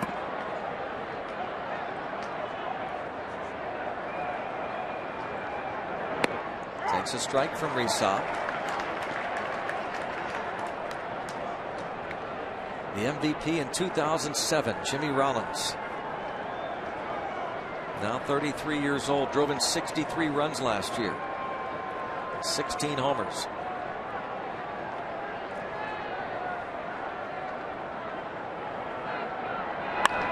Line drive caught by Walker. A quick look to second. Oh, great job by Halladay. I'm going to reassess his base running abilities. 90% of your pitchers are double off on this line drive. There he goes. He freezes, sees it's caught, dives back to the bag. And most pitchers don't have that kind of instinct. They see that ball hit behind them to that side, they're gone. Halladay still at second. 1-0 Phillies. The batter, Hunter Pence. He's flied out twice and grounded out.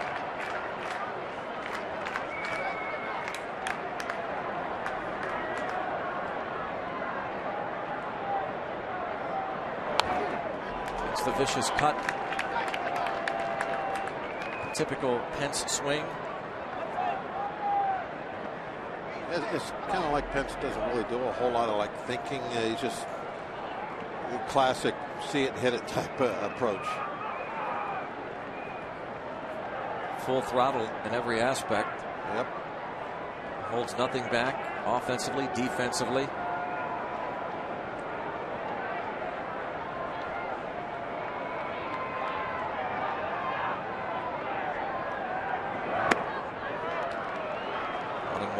Traded over from the Astros last summer. Ty Wigginton on deck. He got the rally started last inning and scored the first run of this game. We're now in the 8th.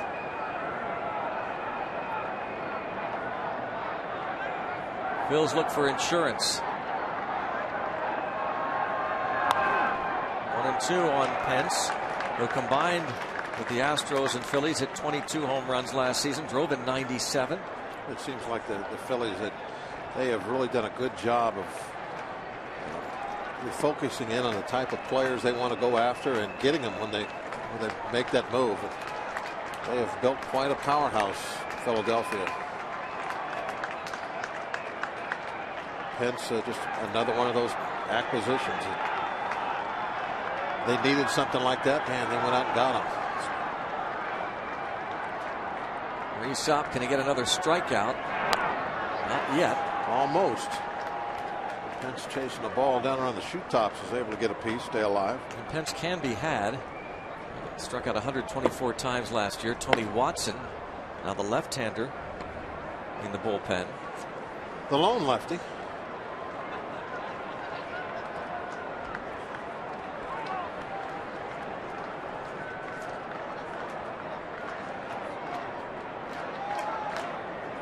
You know, we spent so much time in the spring training talking about opening day roster, who's going to make the team.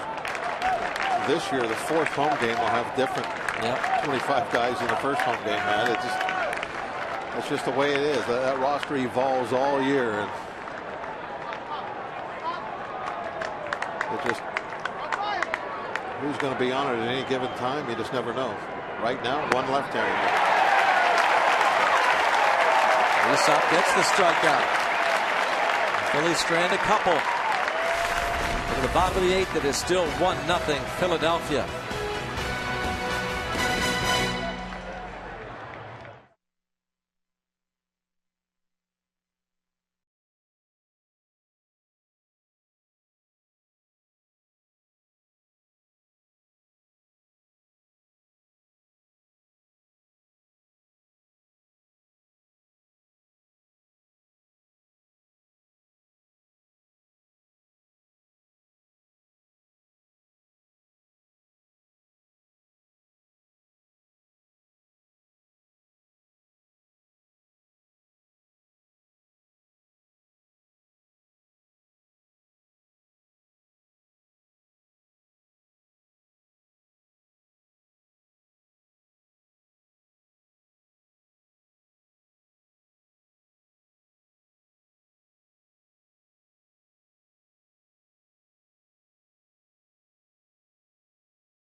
Until the 14th of this month against the Giants.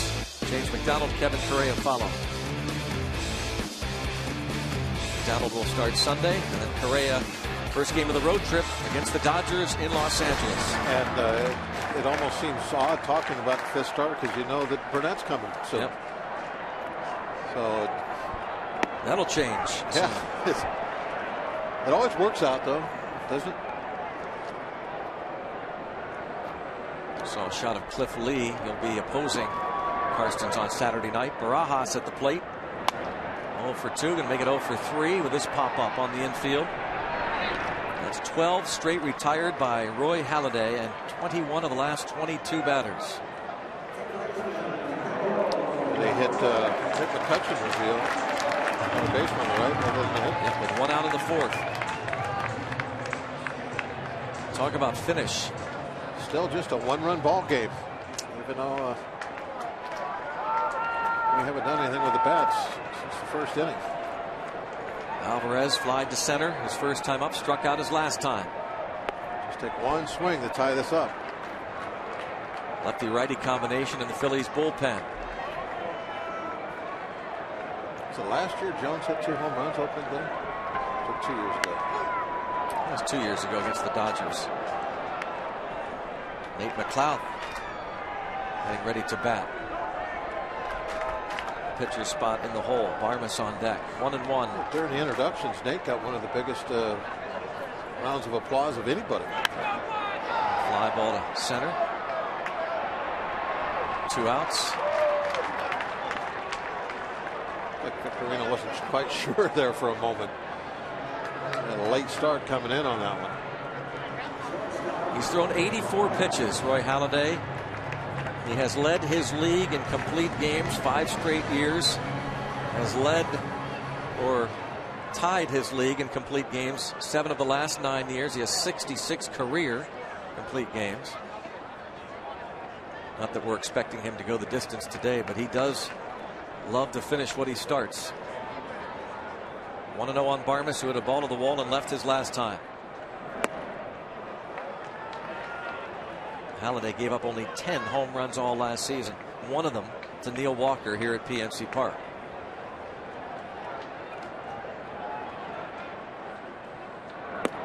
And that's really an achievement too when you think about it. 10 is that his home ballpark, one of the very easiest parks in the league to get home runs.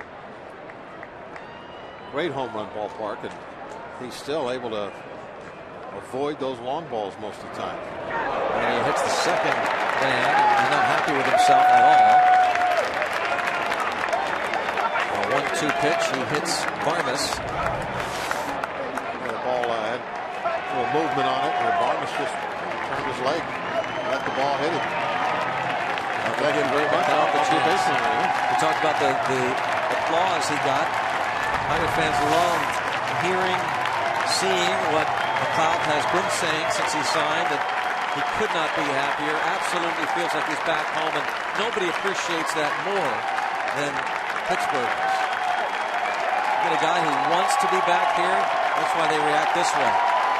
For the Pirates, number 2, Nate McLeod will bat for a reshot. Nate McLeod.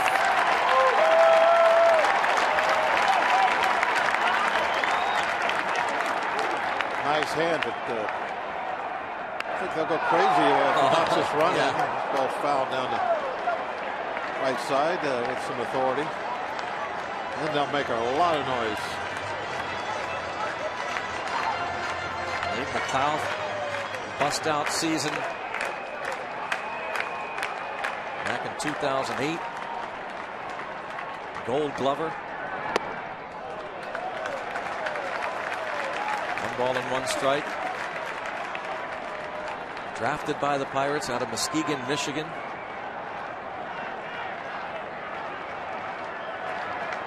An all-star that 2008 campaign, and now Halladay out in front 1-2.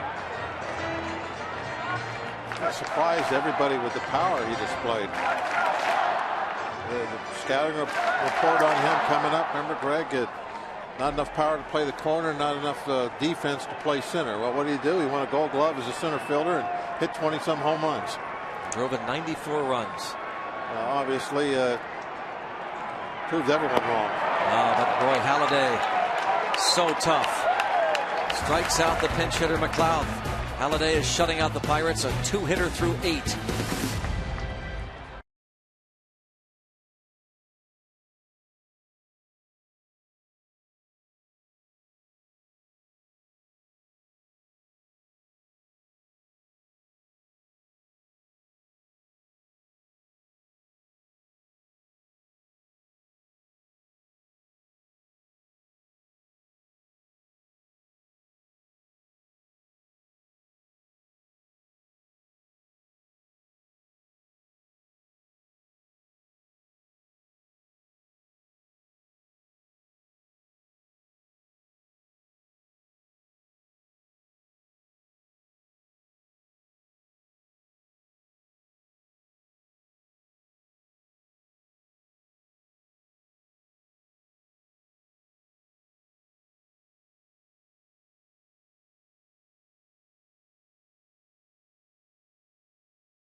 Barrel.com, definitely worth the click. By Levin Furniture, for the best deal on Tempur-Pedic mattresses, shop Levin's. By Day Automotive, we're going to make your day. And by Jeep. Visit Jeep.com to learn more. Let's go Bucks. 1-0 Phillies on to the ninth. Let's go downstairs to Lacey Collins. Lacey? Today's 7 Pittsburgh Pirates were making their opening day debut, but only one, Matt Haig, will be ready to make his major league debut. I talked to him about it this morning. He said he was just excited to walk onto the field. When he talked to his family and told him he made the team, he said his mom was crying. But he asked for advice, and he said, don't look too high up in the stands. Hey, Bob, when you were pitching, did you ever look really high up there? Oh, all the time. That's where the balls were landing when I was pitching, way up high in the stands. Our PNC achievement, his numbers this spring and before the game, he was a popular Pirate with the media. Great story. It is. It's kind of a little bit rare nowadays for somebody to make their major league debut on opening day because you don't want to get the clock started, all the, the other things that go into those decisions now. And so it's a lot of fun to see somebody for the first time out there on the field in a big league uniform, in the dugout right there, and it's opening day. He's got to be so thrilled. One of the new Pirates is Juan Cruz. He's a veteran. Retires Wigginton to start the ninth. See his numbers last season while with Tampa Bay. Former Cub. String bean right-hander Juan Cruz. Signed as a minor league free agent, a non-roster player. But signed with a good chance of joining the team on opening day. He's here to face the Phillies. 1 out in the ninth. John Mayberry is 2 for 3. Got to go back to those track records that I like to talk about. Cruz is a guy that has money. Pitches well in the big leagues. And unless he's hurt, as long as he's healthy, you know what you're going to get.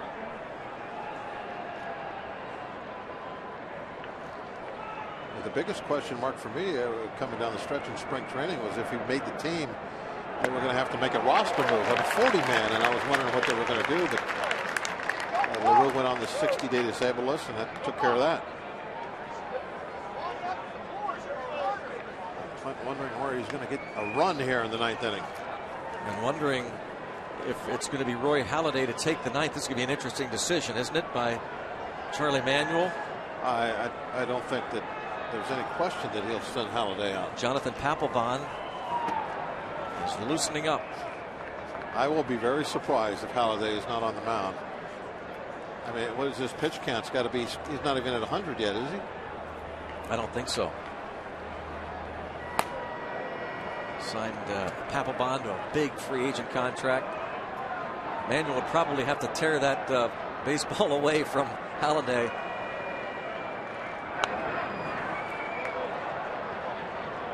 One and two on Mayberry.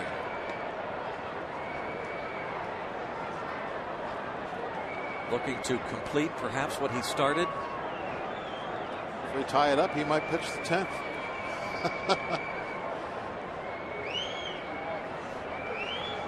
I'm sure he has. 1 and 2 on Mayberry.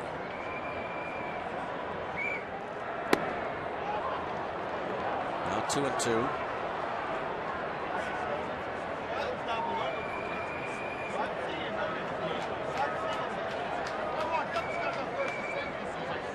Pirates have won 5 straight openers, but trail the Phils 1-0 in the ninth.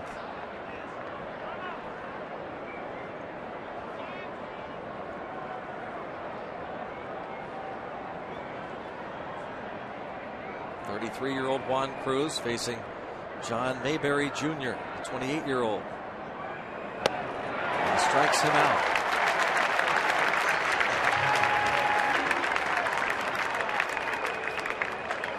See a good slider and an excellent spot. Watch this ball move down and away, and the location just off the plate. Beautifully done.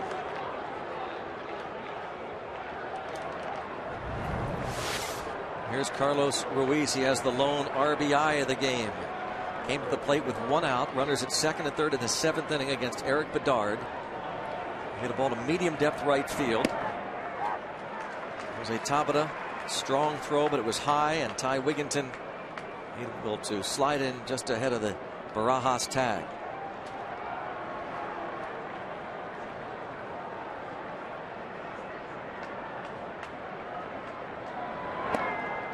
Oh, 2. The Pirates will have the top of their order due up in the bottom half of this 9th inning. Presley, Tabata, McCutchen.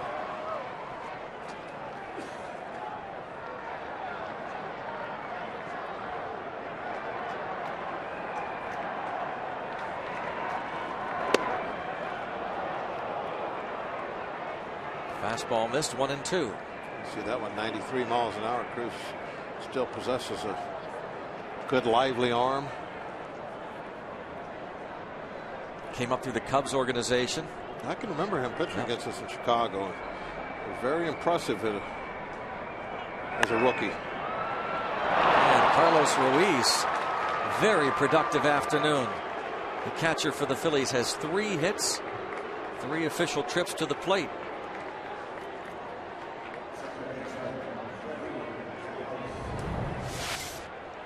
See if we can look at the location here. Off the plate a little bit. Just a good job by Ruiz. Ball was elevated, though. If you get that ball in the same spot but down just above the knees, then you're probably going to get a ground ball instead of a line drive. Now the batter, Freddie Galvis, 0 for 3, and on deck is Jim Thome. Tony Watson will start to loosen up again. Still, though, when you get that line drive the other way, a lot of times you really just need to tip your hat to the hitter. Let it go, let it go, let it go. Hope it goes foul. Come on, baby. That away. There's little why you, pebble halfway up. Why you can never pick it up. Don't ever pick it up. Let it go until it comes to a stop. This ball looks fair all the way. And then look, it kind of catches on the end of the chalk. Where's that pebble? Where is that? There it is. How about that?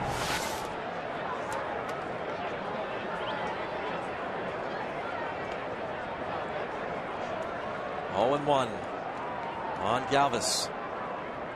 Switch hitting second baseman, infielder, batting from the left side against the righty, Cruz.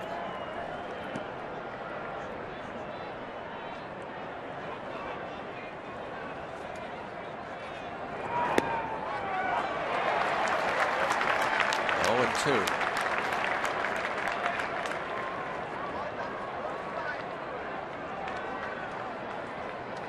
There he is. Back with the Phillies. 604 career home runs. 41-year-old Jim Thome. Cruz wanted that one. Pretty close, didn't it? Looking over the top from the center field. Oh, yeah, perfect pitch. 94 right on the corner. Excellent pitch.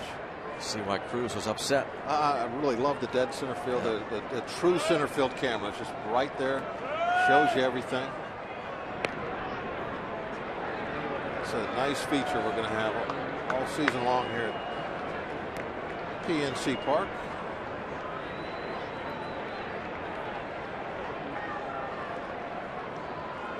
Way above. Yep. Batter's eye in center. Is there an elevator that goes up there? I hope so. It's a long walk. 2-2 on Galvis. I hear there's a ladder. You gotta you strap that camera onto your back and just climb the ladder, and then when you get up there, then you gotta set it up. It's a tough job. Yeah. Good shots today, Mags. 2-2. 2 outs. Got him. That sets the stage for a bottom of the 9th inning where 1 run can tie it. Top of the order coming up.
take you back to Wrigley Field last year, opening day against the Cubs.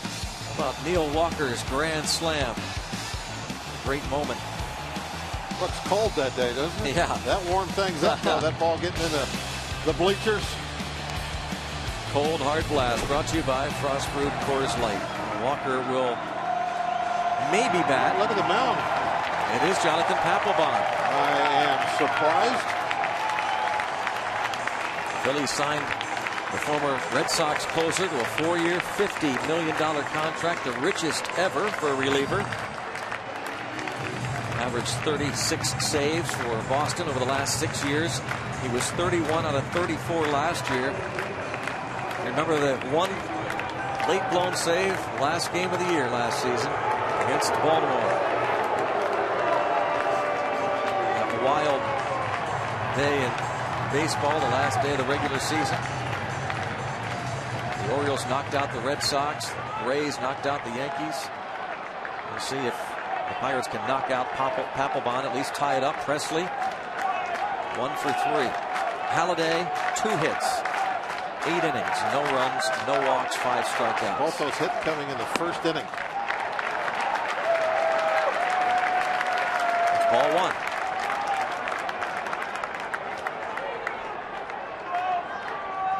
What do you think Steve Blass thinks of this pitching move? I can only imagine. Guys breezing through 8, chance to go the distance. 1 ball, 1 strike on Presley. But I guess this is a modern game. Book says 9th inning. Got to make a pitcher change. We weren't having any luck against Halladay, so this could be good for the Pirates bringing in a closer. 1 and 2, just got a piece of it.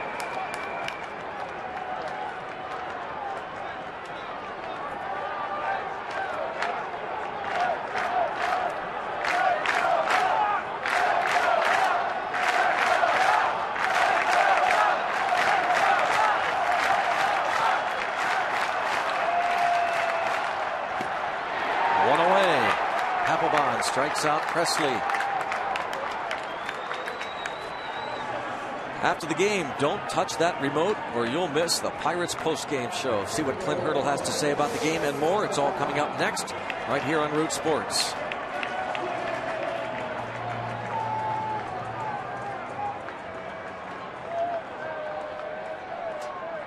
Tabata, the swinging bunt single in the first.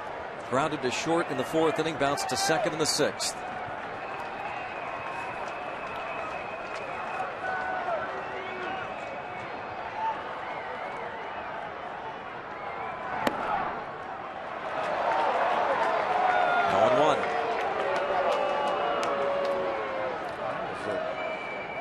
Maybe a little out of the zone, I thought.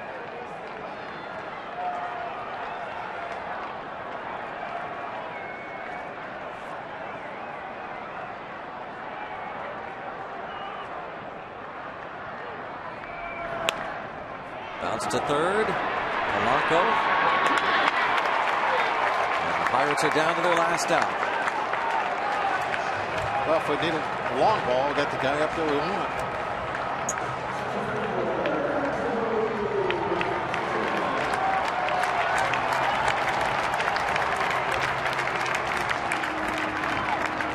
Exactly what McCutchen has to be thinking right now, Greg, is I have to get a pitch, hopefully up a little bit and elevate it. They're running out of time really to put together a bunch of hits, although you would take a single, but it's not what you want right now.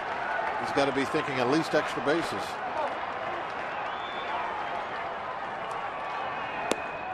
And a quick strike. Change his stance around a little bit. He's got a little more of an open stance than he had previously. He's got that left foot way back in the back part of the box.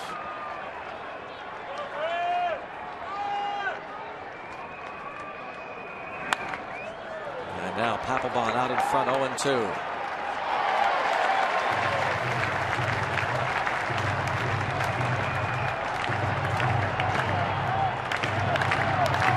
Pirates' 5-game opening day win streak in peril here. Papelbon tries to save it for Halladay.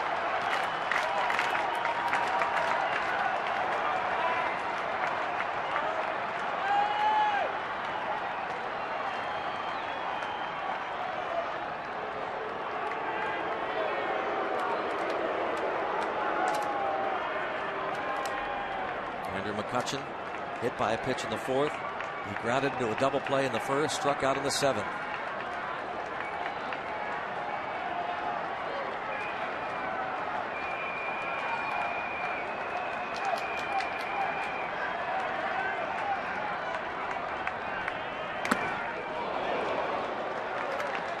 Stays 0-2. Look at all the shutouts going on around baseball right now, Greg.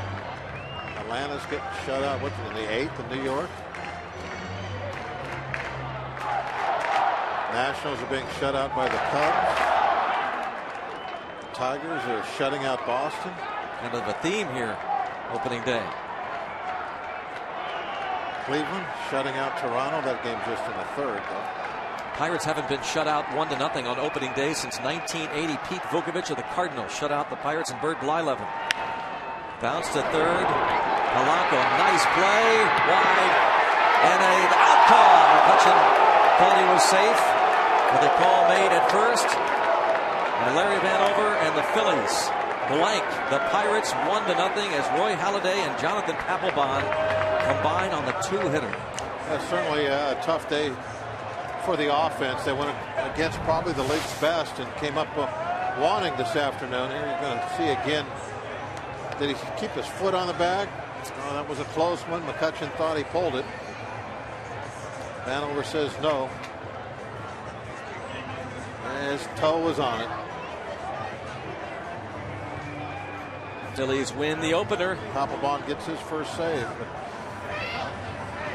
you know, Greg, if we pitch like this, you know, getting Bedard to see what he's capable of, you're going to win a lot of ball games with this kind of pitching that the Pirates had this afternoon. So I know it's you know, tough to not win the opener, but when you see the newcomer Eric Bedard take the field and pitch the way he did, you know, that is definitely good for things to come, because when it comes right down to it, this team is going to be as good as their starting pitching this year. Well, today they lost to a great one, Roy Halladay. Yes, they did. And fall to the Phillies 1-0. And now let's send it to section 103 at the desk. Robin Teague. Greg and Bob, thanks very much. And Teague, this was a great pitcher's duel. A lot of pitcher's duels going on. I think maybe something has to do with the cool air. Something has to do with the fact that the best pitchers usually start on opening day. Very encouraging outing from Eric Bedard and Roy Halladay. Just masterful. That's why he's the best in the business. Yeah, you know, you're talking about us having a very low-scoring game early on. There was one point in the 5th inning of our ball game today. 7 other games in Major League Baseball were in progress at that time. All of them, the score was 0-0. So it wasn't just here runs were hard to find. It's been all around Major League Baseball day. And as you said, you expect that. The best pitchers pitch on opening day. So you should get those kind of performances. I think, you know, Eric Bedard, obviously, you couldn't ask for any more than that from this guy. You know, you brought him in. He's competitive. He's been competitive in the past. The only question was health. He pitched exceptionally well. Of course, Roy Halladay, he runs up against him. He gives up 2 base hits to the first 2 hitters of the game. Presley, this line drive center to single, top of it with the swinging bunt. After that, other than the 2 hit batters, not a Pirate reached base. So, you know, you got to tip your credit to him. You always talk about, you know, if you don't get the good ones early, you're not going to get them. Well, Halladay was very much on that case today. And, of course, the Pirates will get another chance at the Phillies pitching staff on Saturday, but we still have our first postgame of the show coming up. We're going to have post-game reaction. We will have extended highlights. Of course, we'll figure quite a bit of Bedard and Halladay. Very encouraging stuff by Eric Bedard. All that and much more to come when we begin with our first Pirates post-game presented by AGH Sports Medicine. It's coming up next following the Pirates' 1-0 loss to the Phillies.